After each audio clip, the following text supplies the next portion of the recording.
This has been a difficult year, but even in difficult times, movies are still one of the most extraordinary ways for humans to talk to one another.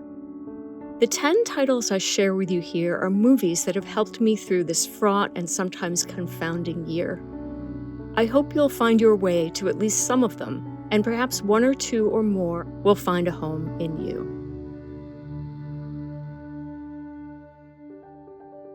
French filmmaker Luc Besson has long specialized in fantastic flights of fantasy and chakaroo violence, but he's never made a film as tender as Dogman. Caleb Landry Jones Douglas is a wounded human being, a survivor of childhood abuse, who finds solace in living with his community of dogs.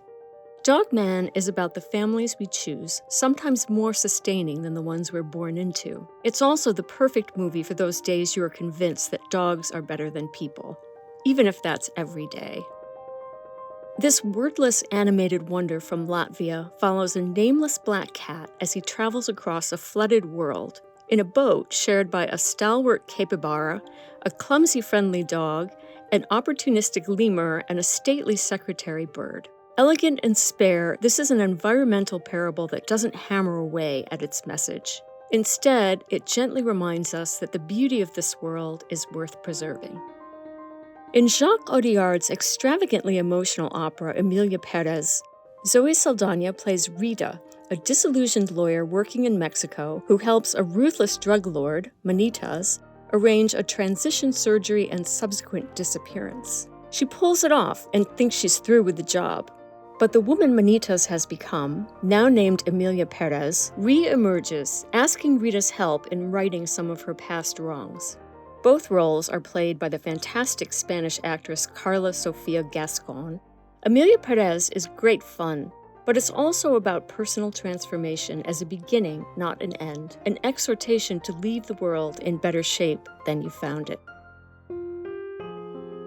A serious-minded film about the plight of refugees trying to cross into Europe from the Middle East and Africa is a tough sell.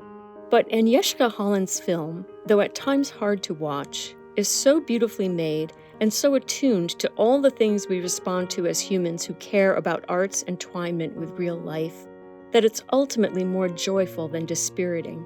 Green Border is likely to leave you feeling emboldened and galvanized, if also a little sadder and wiser. Mike Leigh is the closest we've got to a modern Dickens, a filmmaker whose portrayals of complex, difficult, often unlikable people come to feel like family portraits. They may make us cringe, but we can see bits of ourselves there too. Marianne Jean-Baptiste plays Pansy, a woman who appears to be held together by her anger. We never find out what makes Pansy the way she is, and there's no comforting redemption arc.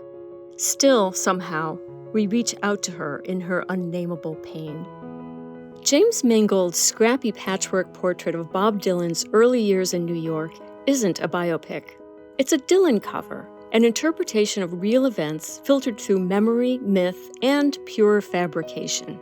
As the title suggests, you'll know less about the real Bob Dylan coming out of a complete unknown than you did going in. But as Dylan himself once sang, he not busy being born is busy dying. In other words, the day we know everything there is to know about Bob Dylan is the day it's all over. Sean Baker's story of an effervescent young sex worker, Mikey Madison's Ani, who meets and falls for the spoiled son of a Russian oligarch, Mark Edelstein's Ivan, is part romantic comedy, part fractured fairy tale, one that focuses on what happens after the golden coach turns back into a pumpkin. That's the magic of writer-director Baker, a workaday humanist whose quiet generosity sneaks up on you. And Madison's performance, both ebullient and piercing, is one of the year's finest. Iranian filmmaker Mohammad Rasoulof's shattering film examines what happens when a country becomes desperate to control women, believing it has every right to do so. A loyal government servant has just been promoted to the position of investigating judge, a huge move up for him and his family. But his teenage daughters, played by Setara Maleki and Masa Rostami, come to see the insidiousness of the comfortable lives their father's job has accorded them. Their awareness ignites a kind of explosion. This film, made in the aftermath of Mahsa Amini's 2022 death in police custody after she was arrested for how she wore her hijab, is a thriller, a family drama, and a horror story. But mostly, it's an invocation to fight back. Everywhere you look, there are women living on their own, making their lives work in spite of long hours at their jobs, thwarted love, loneliness. In Payal Kapadia's gorgeous study of friendship and the tensions that sometimes come with it, 3 women in modern Mumbai chart their own bumpy roads. These women have come from small villages to work, to make money, to do things their own way. Kapadia captures the texture of their lives, as well as the glittery, gritty poetry of the city around them. Halida Rain's exuberant third feature explores the ways in which human beings, especially women, often want things they don't know how to ask for. Nicole Kidman gives a live wire performance as Romy, a buttoned-up executive who falls under the spell of a seductive intern, played by Harris Dickinson, a bedroom murmur in human form. There's so much we don't know about desire, particularly in perimenopausal and menopausal women, and almost nobody wants to talk about it, except Rain.